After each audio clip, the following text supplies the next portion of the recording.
بسم الله الرحمن الرحيم الحمد لله رب العالمين الرحمن الرحيم مالك يوم الدين إياك نعبد وإياك نستعين اهدنا الصراط المستقيم صراط الذين أنعمت عليهم غير المغضوب عليهم ولا الضالين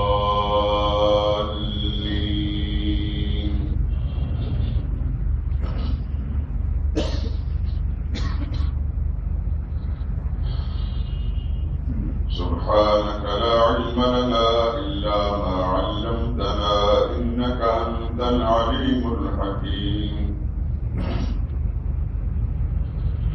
اللهم ألهم رشدنا وأعذنا من شرور أنفسنا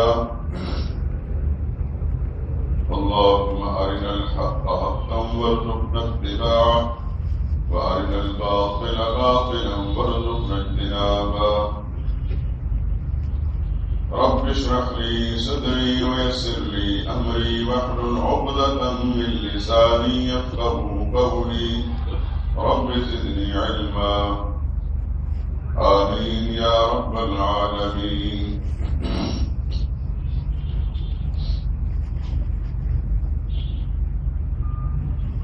سورہ فاتحہ کا ترجمہ اور اس کی تفسیر بیان کرنے سے پہلے چند اہم اصطلاحات جو آگے درس میں بار بار آپ کو سننے کا موقع ملے گا تاکہ وہاں سمجھنے میں آسانی رہے، اس لیے ابتدا میں وہ اہم اصطلاحات میں ذکر کر دیتا ہوں اور اس کی کچھ مثالیں بھی قرآن کریم سے آپ حضرات میں نشاندہی کر دوں گا انشاءاللہ۔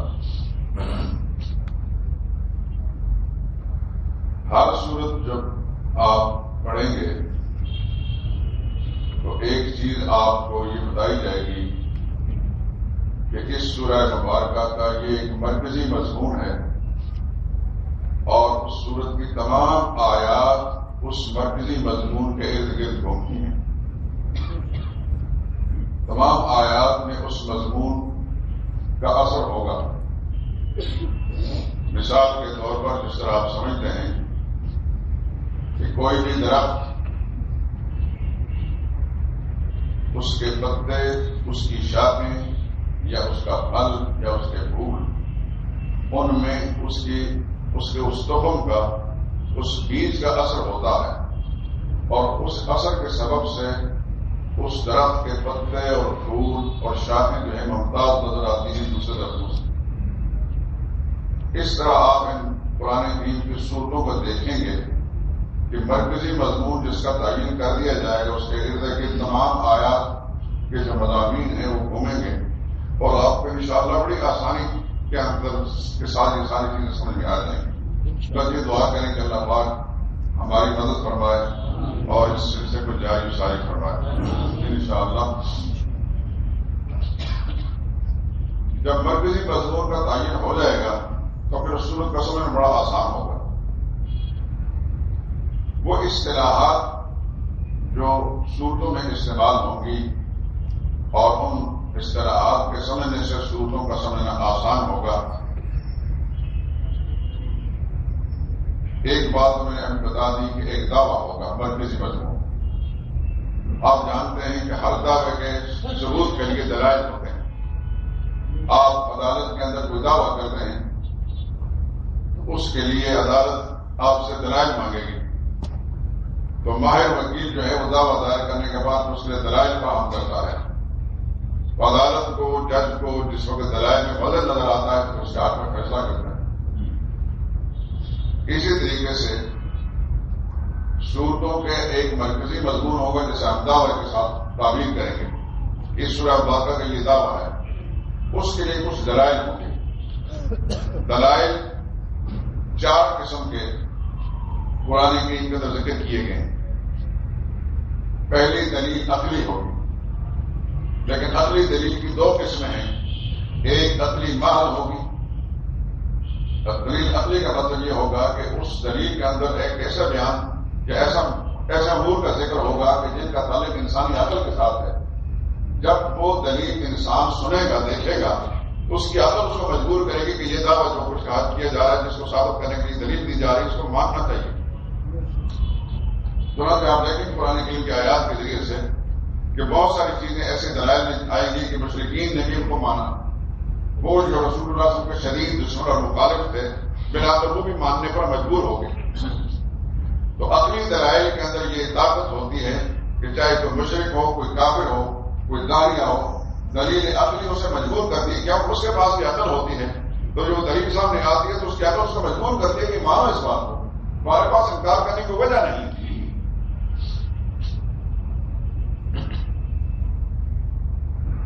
امام ابو حنیفہ رحمۃ اللہ تعالی نے اس بر صغیر پاک و ہند میں بنگلہ دیش، ہندوستان، پاکستان، افغانستان، چائنا اور بہت سارے اور ممالک ہیں جن کے اندر امام ابو حنیفہ رحمۃ اللہ تعالی کے پیروکار موجود ہیں۔ بہت سارے ممالک کے اندر بھی موجود ہیں، لیکن جن ملکوں کا میں نے ذکر کیا ان میں غالب اکثریت، اگر آپ یوں کہیں کہ 99% حنفی مسلمان ہیں، جس میں کوئی تعجب، بلکہ روس تک جو مسلمان ہیں، چائنا کے اندر تقریباً 5 کروڑ سے زیادہ حنفی مسلمان ہیں، اور روس کے اندر بھی، اور جن کی جو آزاد ہونے والی ریاستیں ان کے اندر غالب اکثریت جو ہے حنفی مسلمانوں کی ہیں۔ ابو حنیفہ رحمۃ اللہ تعالیٰ نے ان کو ایک داہیے کے ساتھ مناظرے کا چیلنج دے دیا۔ میں اپنی دلیل کی بات کر رہا ہوں، ابھی قرآن کریم کی آیت سے میں اپنی دلیل کا تصور پیش کروں گا، لیکن پہلے ذرا آسانی کے ساتھ بات کو سمجھانے کے لیے میں امام صاحب رحم اللہ کی اس اپنی دلیل کا میں آپ کو ذکر کروں۔ امام صاحب کا جو بڑا نام تھا، شہرت تھی، اس داریے نے کہا کہ تم کہتے ہو کہ اس دنیا کو چلانے والا رب ہے، ایک ذات ہے جو وہ چلا رہی ہے، وہ ہمارا خدا ہے، وہ ہمارا الہ ہے، وہ رب ہے، اس کو مانتے ہو، نظر تو کچھ آتا نہیں، کیا ثبوت ہے تمہارے پاس اس بات کا کہ اس دنیا کو ذات چلا رہی ہے؟ امام صاحب رحمۃ اللہ تعالیٰ نے فرمایا ٹھیک ہے، فلاں وقت میری اور آپ کی گفتگو ہوگی، فلاں میدان کے اندر مناظرہ ہوگا، دنیا سنیں گے ہمارے دلائل۔ وہ آدمی، وہ داہیہ، وہ بڑا لیڈر تھا، پڑھا لکھا، وہ وقت مقررہ پر آ گیا۔ امام ابو حنیفہ رحمۃ اللہ تعالیٰ وقت پر نہ پہنچے۔ وہ اندر ہی اندر خوش ہونے لگا کہ ابو حنیفہ کا موقف کیونکہ صحیح نہیں ہے، اس بات سے وہ گھبرا گیا، نہیں آیا۔ چلو مجھے لوگوں کے سامنے اپنے حقانیت کو ثابت کرنے کی موقع مل جائے گا، میں کہوں گا کہ میں نہیں کہتا تھا کہ کوئی خدا نہیں ہے، کوئی الہ نہیں ہے، نظام خود بہت چل رہا ہے، کیونکہ اس کائنات میں جو کچھ بھی اس کائنات نظر آتی ہے، اس کی اپنی فطرت میں، اس کی طبیعت کے اندر یہ چیز موجود ہے۔ تھوڑی دیر گزری، امام صاحب رحمۃ اللہ تعالیٰ آ گئے۔ اس نے پہلے تو مذاق اڑایا کہ بڑے امام بنتے ہو، اپنے آپ فقیہ کہتے ہو، ایک دو وعدہ خلافی کی آپ نے، اور وقت کے بعد آئے ہو، کیا تمہارا مذہب اس بات اجازت دیتا ہے کہ وقت خود مقرر کرو اور وقت پر نہ پہنچو؟ طرز کیا۔ امام صاحب رحمۃ اللہ نے فرمایا کہ میں معذرت خواہ ہوں، مجھے تاخیر ہو گئی، میں معافی مانگتا ہوں اس بات سے، لیکن تاخیر کا سبب میں بتاتا ہوں۔ میں جب آپ اس طرف آ رہا تھا تو راستے میں ایک ایسے راستہ سے جہاں کافی درخت ہے، جنگل کی شکل تھی، اس میں سے جب میں گزرنے لگا، اچانک میں نے دیکھا کہ ایک درخت کٹا ہے اور نیچے آ کر گیا۔ میں نے دیکھا کس نے کاٹا تو مجھے کوئی نظر نہ آیا، درخت تو بہت کٹ گیا۔ تو میں ابھی سوچ بچار میں تھا، دیکھا کہ درخت کا ٹکڑے ہونے لگے، لیکن ٹکڑا کرنے والا بھی کوئی نظر نہ آیا، اور میری حیرت بڑھ گئی۔ پھر دیکھتے ہی دیکھتے درخت کے تختے چیرنے لگے اور کوئی چیرنے والا نظر نہیں آ رہا۔ یہ سارا منظر، اور پھر ان تختوں کو تھوڑی دیر بعد دیکھا کہ چھوٹے بڑے کٹ رہے، کوئی کاٹنے والا نہیں بنا، اور اس سے پھر ایک کشتی تیار ہوتی ہے، اور کشتی بننے کے بعد اس میں کیلیں گاڑنے والا بھی کوئی نظر نہیں آ رہا، اور کشتی چلتے چلتے دریا میں چلے گی اور پھر مسافروں کو لے کے جا رہی ہے تو جا رہی ہے۔ یہ سارا منظر دیکھ دیکھ کر جو ہے مجھے ٹائم گزر گیا۔ یہ ہے میری تاخیر کی وجہ۔ اس نے کہکا لگایا اور مذاق اڑایا، کہنے لگا مذہب تو باطل آپ کا پہلے سے تھا ہی، لیکن اتنا بڑا جھوٹ تو دنیا میں کسی نہیں بولا کہ جو آپ جھوٹ بڑا یہ ممکن ہو سکتا ہے کہ بغیر درخت کاٹنے کے کوئی درخت کٹ جائے، کاٹنے والا نظر نہیں آتا، اور بغیر اس کا ٹکڑے کرنے والے کے وہ ٹکڑے بھی ہو جائے، اور بغیر چیرنے والے کے تختے بھی چیر جائے، اور بغیر بنانے والے کی کشتی بن جائے، بغیر اللہ کی کشتی آر پار بھی جاتی ہے، ایسے دنیا میں ممکن ہو سکتا ہے؟ یہ کیسی گپ ماری آپ نے؟ امام صاحب نے فرمایا کہ ایک چھوٹی سی کشتی اگر بغیر چلانے والے کے، بغیر بنانے والے کے بن نہیں سکتی، چل نہیں سکتی، تو اتنا بڑا کارخانہ بغیر بنانے والے کے چل سکتا ہے؟ اسی کو ہم خدا کہتے ہیں۔ تمہارا دعویٰ یہ ہے کہ چھوٹی سی چیز بغیر کسی بنانے اور چلانے والے کا نہیں چل سکتے، نہیں بن سکتی ہے، تو بغیر بنانے والے کے تمہارا کارخانہ چل رہا ہے، سورج آ بھی رہا ہے اور جا بھی رہا ہے، کام بھی، دن رات کا نظام بھی ہے، سردی بھی ہے اور گرمی بھی، سارا کچھ ہو رہا ہے۔ چنانچہ وہ آدمی پہلے پورے ارادے سے آتا ہے کہ اگر دلائل کے جواب میں قتل کر دوں گا، پھر آج پھر امام صاحب کے اس اصلی دلیل کے ماننے کی، کیونکہ اس کے عقل نے تسلیم کیا کہ واقعہ تھا بھائی میں ایک چھوٹی سی کشتی بغیر بنانے والے کو تسلیم نہیں کرتا، تو اتنا بڑا نظام کیسے چلانے والے کو کر سکتا ہے؟ بلا تو اس کو ماننا پڑا امام صاحب کے دلائل کو، عقلی دلائل دلیل کے ساتھ، اور پھر اس کو اسلام میں بھی آنا پڑا، مسلمان ہونا پڑا۔ تو عقلی دلیل کا یہ وزن ہوتا ہے۔ قرآن کی بے شمار عقلی دلائل آئیں گے انشاءاللہ، ہم دیکھیں گے کہ کس طریقے سے قرآن کریم نے دلائل بیان کیا اور کس طرح مشرکین کے دماغ پر تصدیق دی گئی ہے اور ان کے پاس کوئی جواب نہیں۔ ایک اور مثال بھی عرض کر دوں ساتھی، شاید ہمارے درس کے پرانے ساتھیوں نے سنی بھی ہوگی۔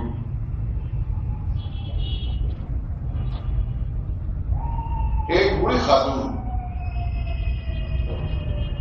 جو دن رات چرخا کاٹتی رہتی تھی، آپ حضرات نے جو نئے نوجوان ہیں انہوں نے چرخے بھی دیکھو گے، ہم نے تو دیکھے ہیں، ہمارے گھروں میں تھے بھی باقاعدہ۔ ہمارے علاقے میں جو جانور پالنے والے لوگ تھے، ہمارے بڑے، ہماری مائیں ان سے اون لے لیتی تھی اور ان کو بالکل ٹھیک ہے جس طرح کا یہ اون دھونے والے جو ہیں اس مشین پر، وہاں میں اس کو صاف کرنے کے بعد پھر اس کو چرخے کاٹتی تھی، بڑے باریک دھاگے کے ساتھ۔ یہ گرم چادریں جو بنتی ہیں، اب مشینیں آ گئی، اس زمانے کے اندر خواتین اس کو بڑے باریک دھاگے کے ساتھ کاٹتی تھی، اور پھر اس کے ساتھ ہماری یہ کھڈی میں جا کر باقاعدہ وہ بنانے والے چادریں، گرم چادریں بناتے تھے۔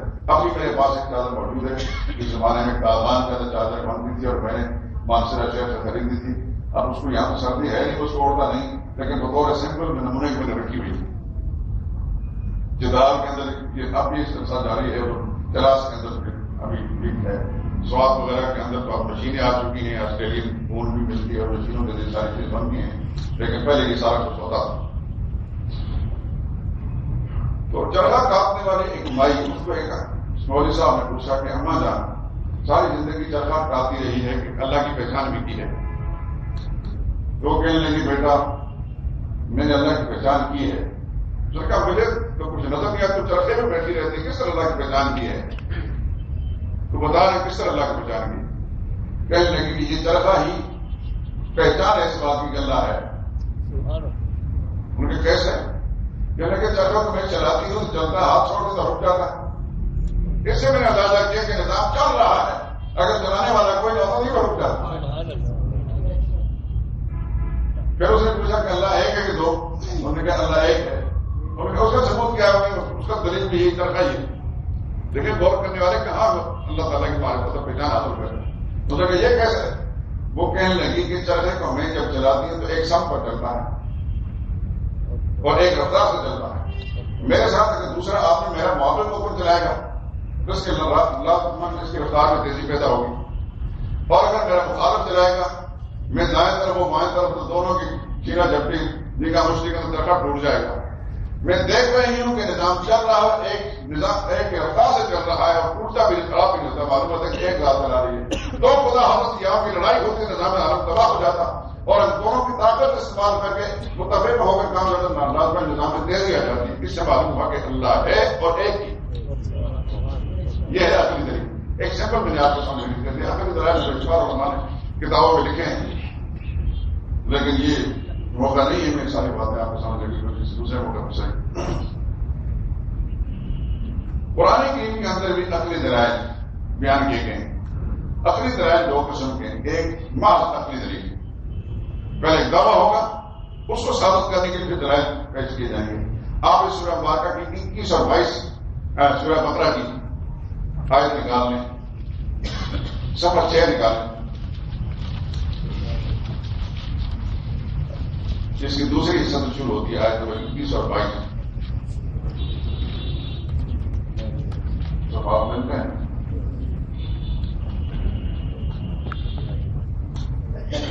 دیکھیں، یا ایھا الناس اعبدوا ربکم، پہلے تو ترجمہ سنیے، اے لوگوں اپنے رب کی بندگی کرو، یہ دعویٰ ہے۔ اس کو ثابت کرنے کے لیے آگے دلائل ہیں۔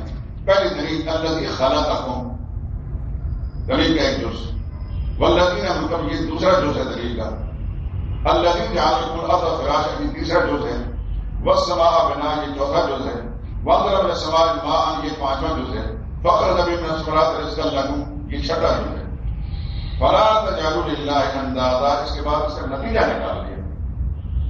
اب آیت پر غور کیجیے، یا ایھا الناس اعبدوا ربکم، اے انسانوں اپنے رب کی بندگی کرو، یہ دعویٰ ہے کہ بندگی کے لائق کون ہے؟ رب ہے، وہ جو تمہارا پالنے والا ہے، اسی کی بندگی کرو۔ بھائی سوال یہ کرتے کیوں بندگی کرے اسی کی بندگی؟ اس کی دلیل دیکھو، پہلی دلیل الذی خلقکم، اس لیے اس کی بندگی کرو اسی نے تم کو پیدا کیا ہے، تمہارا خالق وہ ہے، تمہارا خالق کوئی اور نہیں، تمہارا بنانے والا کوئی اور نہیں، تو جب وہی بنانے والا ہے تو پھر بندگی کسی اور کی کیسے ہو سکتی؟ دوسری بات والذین من قبلکم، پھر صرف تمہارا ہی خالق نہیں، وہ تم سے پہلوں کا خالق بھی ہے۔ تمہاری عقل کیا کہے گی؟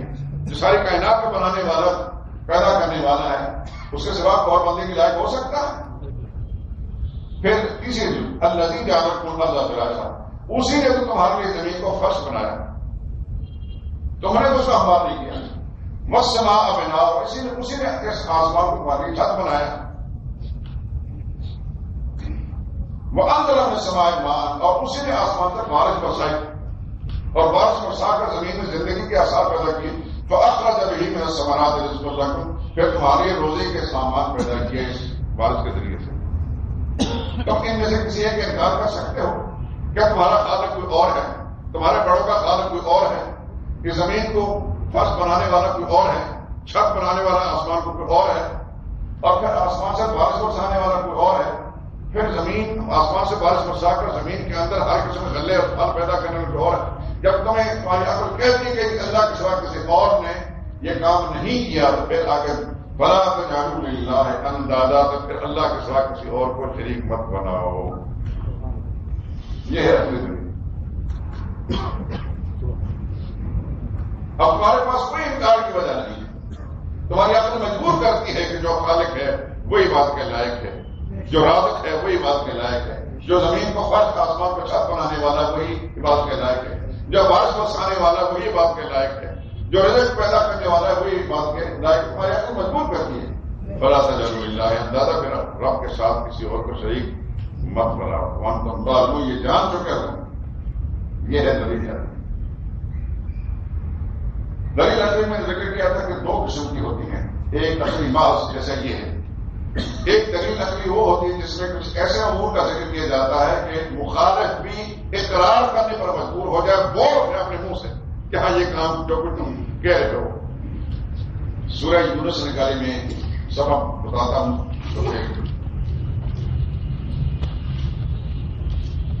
صفحہ 274 ہے میرے پاس، نصف ہے قرآن کا، آیت نمبر 31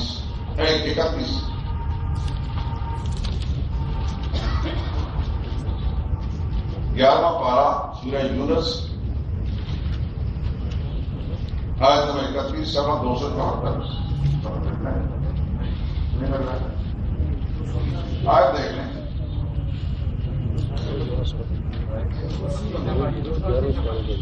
280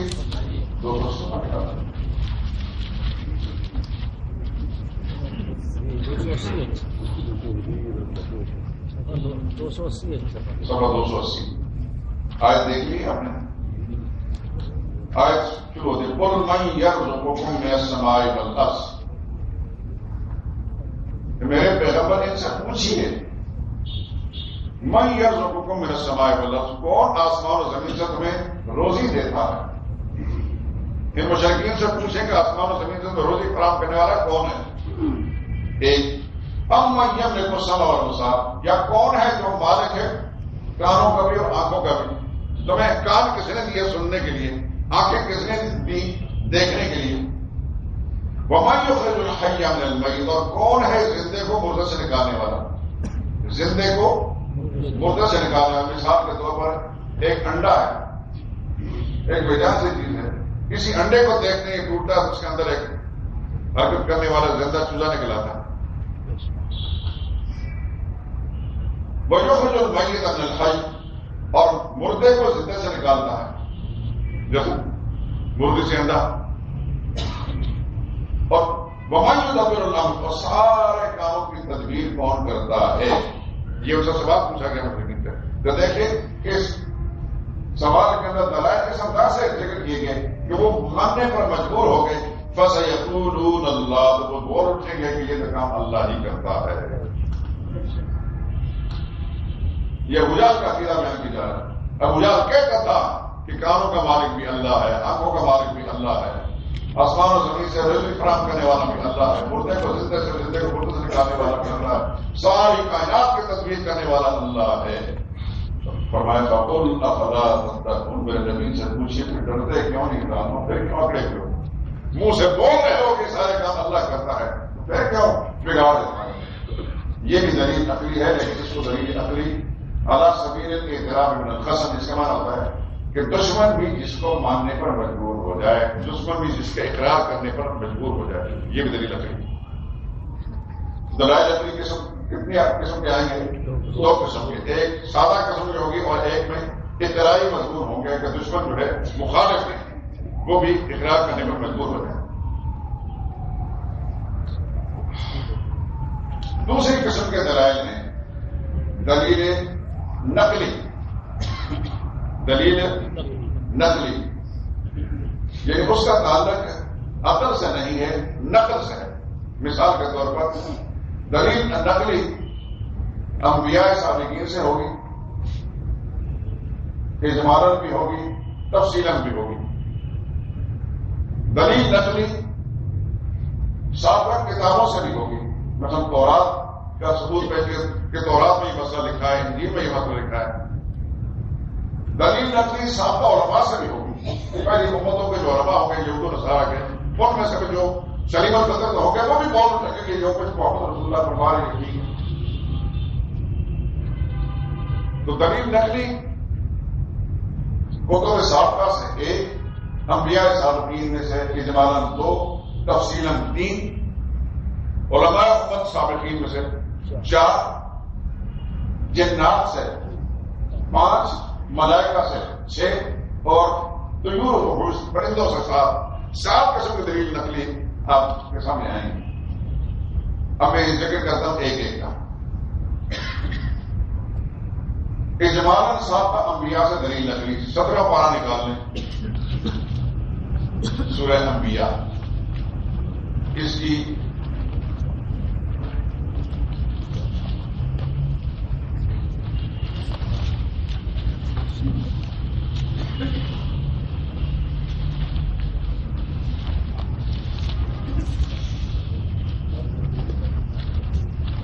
میرے پاس اس نمبر 419 ہے، اس کی آیت نمبر 25 ہے،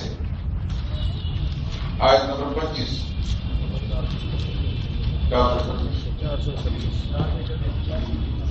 اور آیت کو دیکھیں، آیت نمبر 25۔ یہ دلیل نقلی ہے تمام انبیاء سے۔ وما ارسلنا من قبلک من رسول، ہم نے آپ سے پہلے جتنے بھی رسول بھیجے، الا نوحی الیہ، مگر ان کو یہی حکم بھیجا جاتا رہا کیا؟ انہ لا الہ الا انا، کہ بات یوں ہے کہ میرے سوا کوئی عبادت بندگی کی لائق نہیں ہے، فاعبدون، صرف میری ہی بندگی کرنا۔ یہ اجمالاً سارے انبیاء کا ذکر آ گیا کہ میرے حبیب آپ سے پہلے جتنے نبی بھیجے سب کی طرف ہم نے یہی وحی بھیجی تھی، انہ لا الہ الا انا فاعبدون۔ یہ دلیل نقلی اجمالی تمام انبیاء کرام سے۔ دلیل نقلی تفصیلی سابقہ انبیاء سے۔ سورہ مریم نکالیے، میرے پاس صفحہ 399 ہے، اور سورہ مریم کی آیت نمبر 41-42۔ سورہ مریم کا تیسرا رکوع شروع ہوتا ہے۔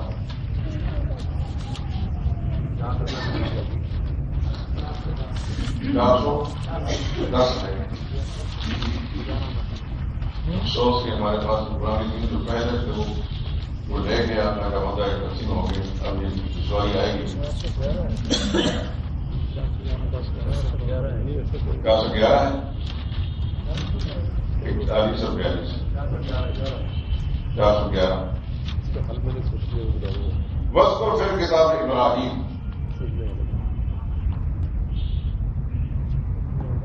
میں نے بتایا تھا کہ دلیل نقلی سابقہ انبیاء میں سے وہ اجمالاً سارے نبیوں کا تذکرہ تھا، یا الگ الگ نبی کا ذکر ہے۔ مثال کے طور پر ابراہیم علیہ السلام ذکر کیجیے کتاب ابراہیم علیہ السلام کا، انہ کان صدیقا نبی، یقین وہ اللہ کے سچے نبی تھے۔ اذ قال لابیہ یا ابت، جب انہوں نے اپنے باپ سے فرمایا یا ابت، میرے ابا، لما تعبد ما لا یسمع، کیوں پوچھتے ہو ان کو جو سن بھی نہیں سکتے، ولا یبصر، دیکھ بھی نہیں سکتے، ولا یغنی عنک شیئا، اور آپ پہ کچھ کام ہی نہیں آ سکتے۔ یہ دلیل نقلی ہے ایک پیغمبر سے، سابقہ انبیاء میں سے، کہ سابقہ انبیاء بھی یہ کہتے تھے، چاہے ان کے باپ کو یا کوئی سچی بات کہتے تھے، ان کی سچائی کی دلیل یہ ہے کہ اپنے باپ کے سامنے سچ بولنے سے انہوں نے گریز نہیں کیا۔ ابراہیم علیہ السلام صاحب نے کہتے ہیں کیوں ان کو پوچھ رہے ہو کہ اللہ کو چھوڑ کر؟ لا یسمع، اگر آپ ان کو پکارے تو آپ پکاروں کو سن نہیں سکتے، ولا یبصر، آپ کے حالات کو دیکھ نہیں سکتے، ولا یغنی عنک شیئا، اور آپ پہ کچھ کام بھی نہیں آ سکتے۔ یہ ایک دلیل نقلی ہے سابقہ ایک عظیم الشان پیغمبر سے۔ دو باتیں ہو گئی۔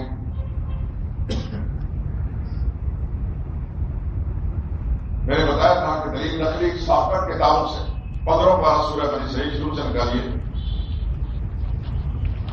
اس کی آیت نمبر 2۔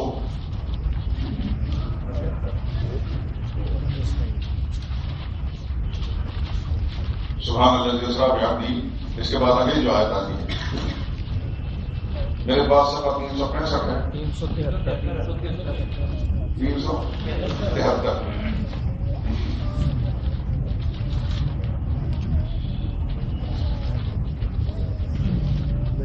آیت نمبر 2 دیکھیے، وَآتَيْنَا مُوسَىٰ الْکِتَابَ، ہم نے موسیٰ علیہ السلام کو کتاب دی تھی، وَجَعَلْنَا هُدًى لِبَنِي اسرائیل، اور اس کتاب کو یعنی تورات کو ہم نے بنی اسرائیل کے لیے ہدایت کا سامان بنایا تھا۔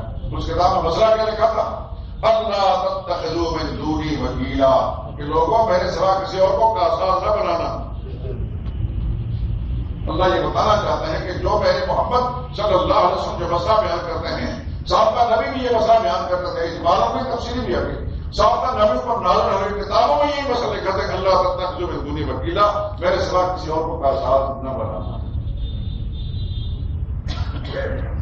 تو دلیل نقلی کی کتنے قسمیں ذکر کی میں 7، انبیاء سابقین سے اجمالاً، تفصیلاً، سابقہ کتب سے، سابقہ کتابیں جو اللہ نے نازل فرمائے ان سے، جیسے کہ ابھی آپ نے دیکھ لیا۔ اسی طریقے سے سابقہ امت کے علماء سے، یہ سورہ بقرہ نکالیے، پہلا ہی پارہ ہے،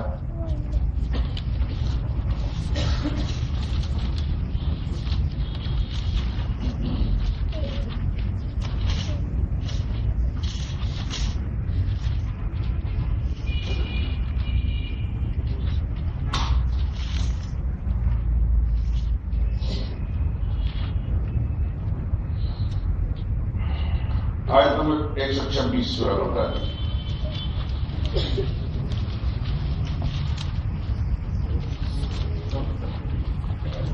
صفحہ 24۔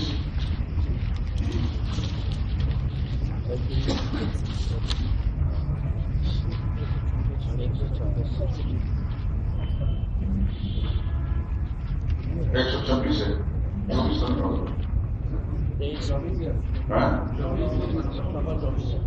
23 صفحہ 23 صفحہ ذکر ابراہیم صفحہ 23 ہے.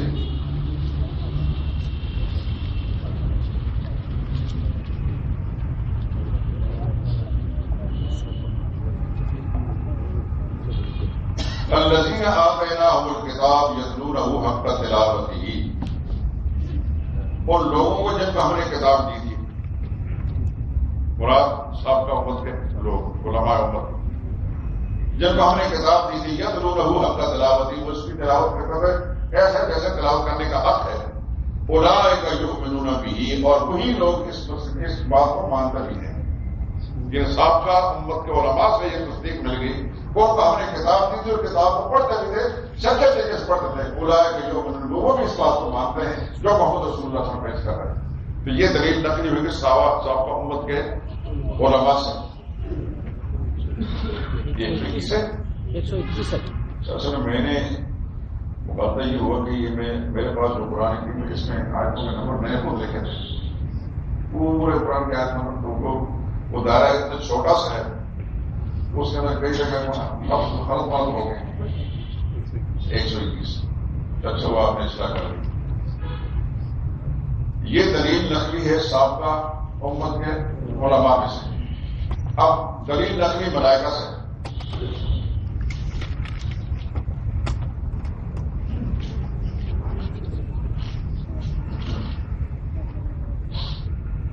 آیت نمبر 17 ہے آل عمران کی.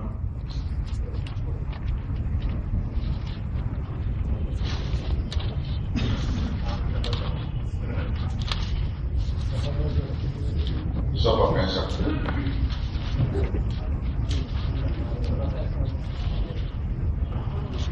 یہ نصف اول ختم ہوتا ہے صرف آئے گا. آخری 2 صدریں سمجھیں اس صفحے کو. شاہد اللہ، یہ دلیل نقلی ملائکہ سے، دلیل نقلی ملائکہ کرام سے.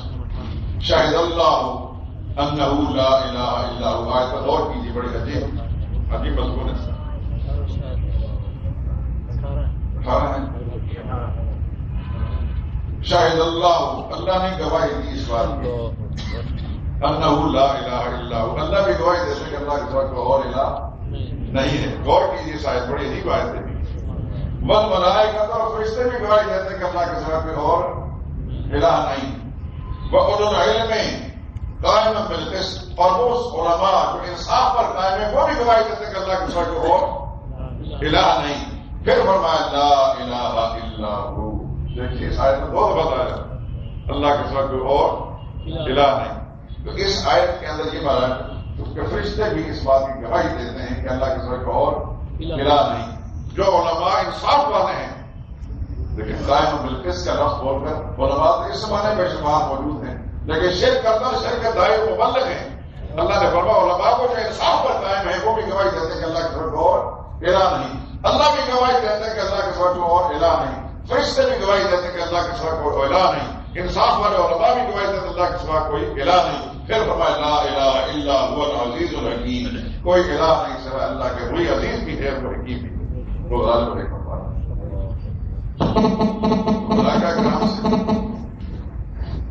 ملائکہ کرام سے آپ کو دلیل نقلی مل گئی. اب جنات سے 29واں پارہ نکالیے سورہ جن بالکل داس.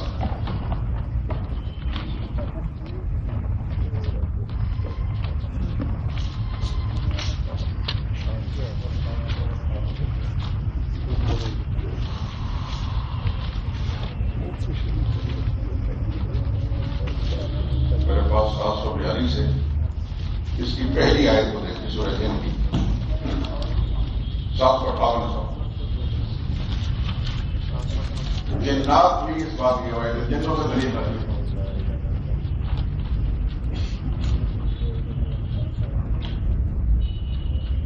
قل اوحی الی انہ استمع نفر من الجن. میرے نبی مجھے حکم ملا ہے، مجھے بتایا گیا ہے کہ جنوں کی ایک جماعت نے قرآن کو سنا. فقالو تو آپس میں کہنے لگے انا سمعنا قرآن عجبا، بڑا ہم نے عجیب قرآن سنا ہے، یہدی الی الرشد، جو نیک راہ بتاتا ہے، فآمنا بہ، ہم اس قرآن پر ایمان لے آئے ہیں، ولن نشرک بربنا احدا، اور اس قرآن کے ذریعے سے ہمیں یہ پتہ چل گیا کہ اللہ کے سوا کسی اور کو ہم شریک نہیں بنائیں گے۔ لیکن جنات بھی گواہی دے رہے نہیں دے کہ اللہ ہی الہ ہے، پکار کے لائق کوئی اس کے سوا اور شریک ہے بنانے کے قابل نہیں ہے۔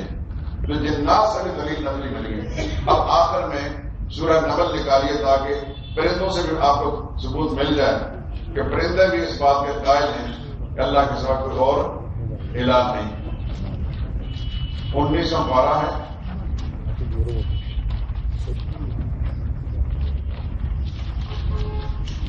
سورہ نمل۔